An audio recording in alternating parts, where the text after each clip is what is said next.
ವೀಕ್ಷಕರೇ, ಕೇವಲ ಈ ಒಂದು ಮಂತ್ರದಿಂದ ನೀವು ಯಾವುದೇ ಒಂದು ಸ್ತ್ರೀಯನ್ನು, ಒಂದು ಪುರುಷನನ್ನು ಕ್ಷಣಾರ್ಧದಲ್ಲಿ ವಶೀಕರಣವನ್ನು ಮಾಡ್ಕೋಬೋದು. ಏನಪ್ಪ ಮಂತ್ರ? ವೀಕ್ಷಕರೇ, ಬಹಳ ಸಿದ್ಧಿಯನ್ನು ಪಡೆದಂಥ ಮಂತ್ರವನ್ನು ನಾನು ಇವತ್ತು ತಿಳಿಸ್ಕೊಡ್ತೇನೆ. ಈ ಮಂತ್ರವನ್ನು ಯಾವ ರೀತಿಯಲ್ಲಿ ಜಪ ಮಾಡಬೇಕು, ಯಾವ ಥರ ಮಾಡಬೇಕು ಅನ್ನೋದನ್ನು ನಾನು ತಿಳಿಸ್ಕೊಡ್ತೇನೆ.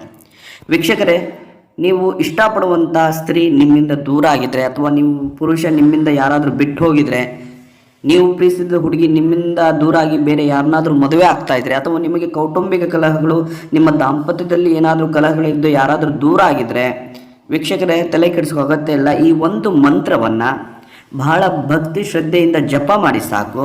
ಆ ಸ್ತ್ರೀ ನಿಮಗೆ ಆಕರ್ಷಣೆ ಆಗ್ತಾಳೆ, ಅವರಾಗೆ ನಿಮಗೆ ಫೋನ್ ಮಾಡ್ತಾರೆ, ಅವರಾಗೆ ಬಂದು ಮಾತಾಡಿಸ್ತಾರೆ. ವೀಕ್ಷಕರೇ, ರಾತ್ರಿ ಮಲಗುವ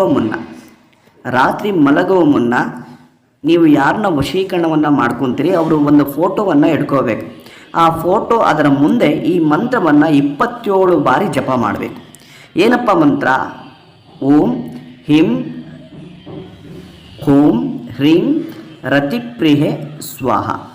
ಓಂ ಹ್ರೀಂ ರತಿಪ್ರಿಯೆ ಸ್ವಾಹ 27 ಬಾರಿ ಜಪ ಮಾಡಬೇಕು.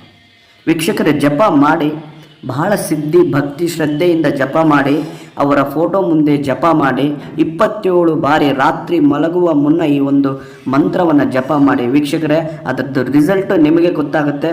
ಬೇಕಾದರೆ ಮಾಡಿ ನೋಡಿ, ಅಷ್ಟು ಬಲಿಷ್ಠವಾಗಿ ವಶೀಕರಣ ಆಗುತ್ತೆ. ಈಗ ಮಾಡಿ ನೋಡಿ, ರಿಸಲ್ಟು ಅಂತೂ 100ಕ್ಕೆ 100ರಷ್ಟು ಆಗ್ತದೆ. ವೀಕ್ಷಕರೇ, ನಮಸ್ಕಾರ, ಧನ್ಯವಾದ.